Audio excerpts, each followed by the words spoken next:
Alors maintenant, je vais vous montrer comment ajouter les trottoirs. Donc les trottoirs, vous voyez ici par exemple, on voit très bien qu'un trottoir ici de chaque côté et ici seulement d'un côté. Donc je vais vous expliquer comment on les code dans OpenStreetMap. La première chose qu'il faut savoir ici, vous voyez, le trottoir ici est traversé par une allée de stationnement où il y a plusieurs véhicules, donc beaucoup de va-et-vient pendant la journée. Donc on va mettre ici à cet endroit un passage piéton non marqué, parce qu'il n'y a pas de marquage au sol, les voitures n'ont pas de passage zébré. Mais pourquoi on le met plutôt que de continuer le trottoir, c'est que là, il peut y avoir potentiel conflit pendant plusieurs périodes de la journée. Donc, à chaque fois qu'on a, la règle que j'utilise habituellement, à chaque fois qu'on a au moins 4 logements, là on voit ici qu'il y a évidemment plus que 4 logements qui sont connectés à cette allée-là, on va ajouter un passage. Donc, je peux commencer tout de suite avec ce passage-là. Donc, avec la touche U, j'appuie sur U et je trace mon passage non marqué. Vous voyez bien, Unmarked Crossing. Et là, je peux continuer mon trottoir avec majuscule F. Et là, je vais continuer mon trottoir. Et ici, faites bien attention, j'arrête mon trottoir ici. Pourquoi? C'est que là, cette partie de trottoir-là, on pourrait considérer qu'elle fait partie de cette rue-là, même s'il continue après, mais s'il continuait au milieu à peu près de l'intersection, à 45 degrés, on va déterminer qu'on change de nom de rue. Et pourquoi on va faire ça? C'est qu'on veut marquer le nom de la rue ici avec cette rue-là, et ici le nom de la rue avec la rue marque la plante. Donc si je fais ici, je vais refaire un nouveau bout de trottoir, et on voit bien le point gris qui dit que c'est pas le même trottoir. Donc ici, je vais aller mettre le nom de la rue en sélectionnant la rue en rose ici, avec majuscule. Donc je sélectionne les deux en même temps, et je vais dans Name, et j'ajoute le nom de la rue. Donc là, le nom a été attribué aux deux objets, et la rue, et le trottoir qui est associé. Étant donné qu'ici, à la fin du trottoir, la personne doit marcher dans la rue, ben, il faut ajouter un passage non marqué, qui va nous permettre de rabattre sur la rue. Donc je vais lui mettre le même nom que la rue. Ce qui permet de connecter. Si j'avais pas mis ça, ben les gens qui marchent n'auraient pas pu continuer à marcher sur la rue parce que les calculateurs doivent absolument avoir une connexion avec un lien marchable entre la rue et le trottoir. Donc ici, je vais aller mettre l'autre nom de la rue. Donc je prends les deux sections ici, je sélectionne la rue aussi et je vais aller changer de nom. Donc là, j'ai mis le nom de la rue sur ce tronçon-là et le nom de la rue sur ce tronçon-là. Donc il y a des rues différentes. Pourquoi on met les noms des rues sur les trottoirs? C'est que ça permet au calculateur, quand on donne des indications aux gens par la marche ou par le vélo, ben là on peut lui dire marcher sur telle rue, tourner à droite sur telle rue, au lieu de lui dire marcher sur le trottoir, tourner sur le trottoir, ou marcher, tourner à droite, tourner à gauche, ce qui est beaucoup moins précis. Donc c'est pour cette raison-là qu'on demande d'ajouter les noms de rues au trottoir qui sont adjacents. Donc ici, je pourrais continuer. Et là, la même chose ici, il y a probablement plus que 4 logements, donc je vais mettre un passage non marqué avec la touche U. Et là, je poursuis mon trottoir ici, jusqu'à peu près la moitié. Ici, évidemment, on a un passage pour pouvoir aller de l'autre côté de la rue, donc je le trace avec U encore, et automatiquement, je peux le connecter en cliquant sur le trajet ici, et il va m'ajouter un point non marqué de passage pour les piétons. Ici, je peux continuer mon petit bout de trottoir. La même chose ici, sur l'autre rue. Donc là, je pourrais continuer. Là, je ne le terminerai pas tout de suite, mais pour l'instant, je mets ça. On va mettre le bon nom de rue. Et la même chose ici, pour ces 4 tronçons-là, je vais mettre le nom de la rue, la plante. Là, on peut continuer. La même chose ici. On peut évidemment traverser à pied. Passage non marqué encore. Il n'y a pas de marquage au sol. Ici, je me permets d'en mettre un parce que les gens vont probablement vouloir traverser ici si c'est possible. Même s'il n'y a pas de trottoir qui continue, les gens peuvent quand même traverser là. Donc j'en mets dans les 4 directions. Et je poursuis ici avec mon trajet piéton. Évidemment, ici, c'est pas une entrée pour les voitures, donc je garde ça tout simplement. Puis on va voir quand on va faire les bâtiments résidentiels, comment venir connecter à la porte et au bâtiment. Donc là, j'ai tracé cette section de rue-là. Je vais aller mettre les bons noms de rue encore.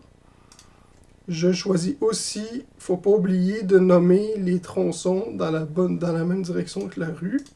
Voilà. Et la même chose ici pour mes tronçons qui vont avec la rue des Citelles qui est ici. Alors bon, je pourrais le terminer parce que c'est juste ici. Hop là. Et on termine ici. Et là, ce qui est bien important quand on termine ici, si on veut que les gens puissent continuer à marcher dans la rue, comme c'est obligatoire à cet endroit-là, il faut mettre un passage non marqué et le connecter avec la rue. Celui-là, on n'est pas obligé de le nommer, mais c'est facultatif. On peut le nommer avec le nom de la rue, même s'il est perpendiculaire, parce que c'est vraiment la suite. Quelqu'un qui marche ici va continuer dans la rue, au milieu de la rue ou sur le bord de la rue. Donc, on peut le nommer avec le même nom de rue. Donc là, j'ai complété ma section ici. Là, je pourrais évidemment poursuivre ici, mais on va le faire plus tard. Et là, ce qui est bien important ici, vous voyez, il faut que j'aille connecter avec l'autre direction. Hop, ici, je l'aligne bien comme il faut. Parce que ici, si on marche de ce côté-là, bien évidemment, il faut qu'on soit capable de changer de l'autre côté pour poursuivre notre trajet sur la même rue. Donc voilà. Et puis, la dernière chose qu'il nous reste à faire, c'est de caractériser cette portion de rue pour dire que les trottoirs sont présents. Donc je sélectionne la rue et là je dois aller couper ici, étant donné qu'on n'a pas terminé de mettre les trottoirs ici. Je ne veux pas mettre de l'information tout de suite, donc je vais aller les couper ici avec la touche X. Vous pouvez utiliser aussi le petit ciseau. Donc là, ma portion de rue commence ici et elle va jusque là. Et là, je dois aussi couper ici parce qu'ici, il y a un changement dans le nombre de trottoirs. Ça passe de 2 trottoirs à un seul. Donc, je recoupe ici. Et là, j'ai ma portion à 2 trottoirs. Comment on code ça? Dans Sidewalk, ici, j'écris Separate pour dire que je les ai codés séparément. Et est-ce qu'il y a un trottoir à gauche de la flèche ici? Oui. Est-ce qu'il y a un trottoir à droite de la flèche? Oui aussi. La vitesse limite ici, bon là, nous on a des données du ministère qui nous permettent de déterminer les vitesses, mais vous pouvez utiliser des photos prises dans la rue pour aller voir les panneaux ou aller vérifier sur le site de la ville que vous éditez. Donc moi je sais qu'ici c'est 40 km/h. Et la dernière chose qu'il faut faire à l'heure d'access, il faut choisir Foot Use Side Path pour dire au calculateur d'utiliser les trottoirs quand on fait des trajets à pied. Sinon, il va utiliser le centre de la rue. Ici, c'est un peu le même principe. Le trottoir est séparé parce que je l'ai bien dessiné. Est-ce qu'il y en a un à gauche? Non. Est-ce qu'il y en a un à droite? Oui. C'est la même vitesse. Et je dois utiliser Use Side Path. Donc, dans ce cas-là, si quelqu'un marche de ce côté-là de la rue, il va être obligé de traverser. S'il marche déjà de ce côté-là, il va rester là sans utiliser le milieu de la rue. Donc là, tout est complet. Il resterait probablement à aller, si on veut avoir quelqu'un qui marche ici, probablement qu'il va faire ce trajet-là, ici, plutôt que d'aller marcher jusqu'ici et de revenir. Donc, il faut vraiment faire attention de tout connecter.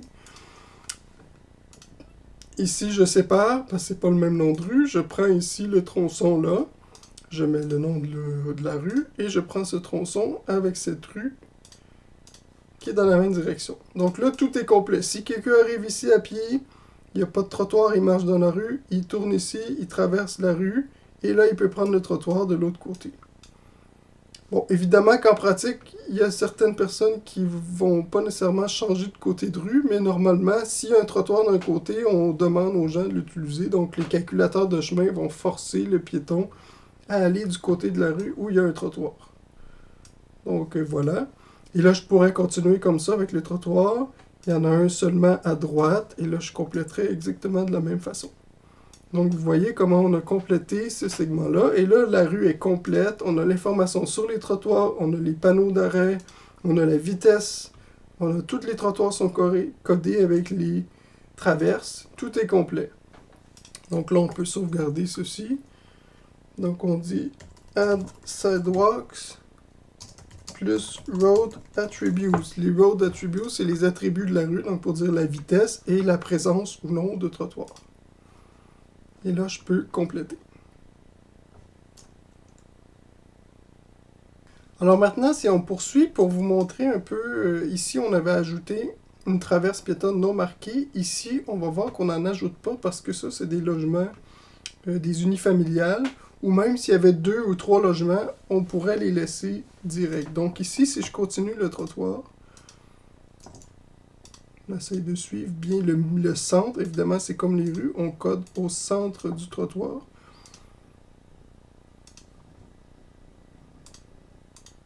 Donc je continue mon trottoir, je suis bien les courbes.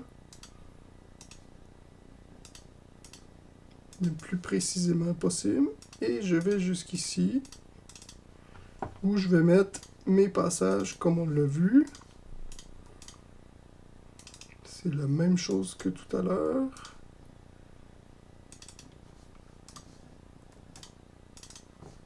Si vous voyez, j'essaie d'aligner le passage avec le milieu de la courbe. Ici, on peut mettre un petit bout. Ok, c'est bon. Même chose ici. Donc là, je vais aller mettre les noms de rue. Oh, celui-là. Ici, on coupe. Pour couper, vous utilisez la touche X. Donc ici, vous avez ici le nom de la rue avec les 2 traverses. Je viens sélectionner ma rue et je choisis le nom. Même chose ici pour tout ce tronçon-là, qui va être la même chose que la rue ici. Donc là, j'ai terminé. Il me reste ici à connecter. Vous voyez ici, la rue est mal connectée. Donc, si quelqu'un marche ici et veut aller sur cette rue-là, marcher dans la rue, ben, il faut ajouter une traverse ici. On va lui donner le même nom que la rue, rue des Mésanges. Ici, on va en profiter pour aller bien aligner notre rue.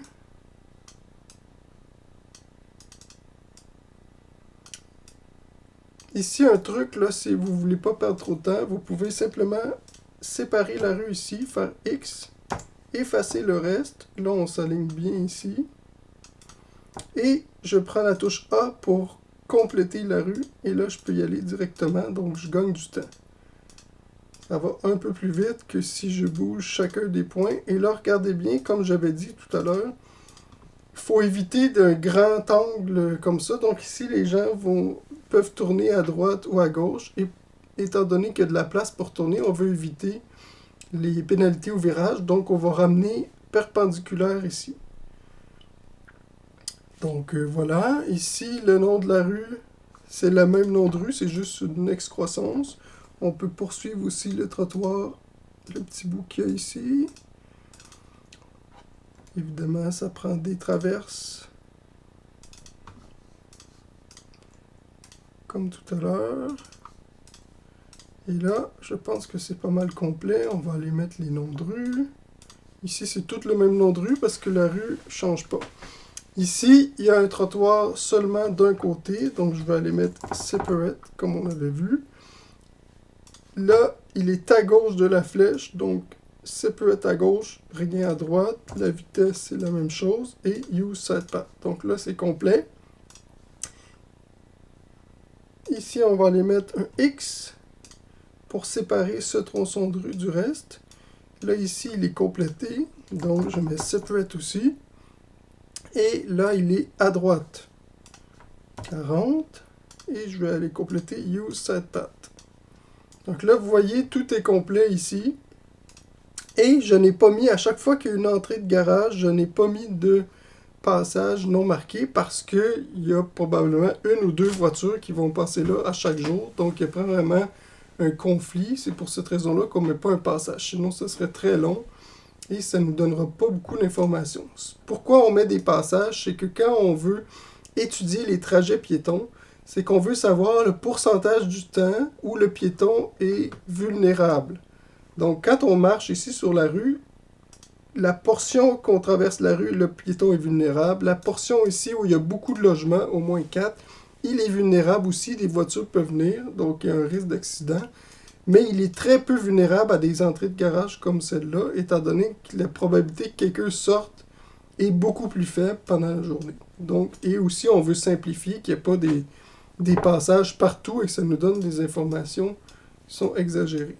Donc là, on a vraiment complété. On a un exemple sans traverse et on a un exemple ici où il y a plus que 4 logements avec une traverse.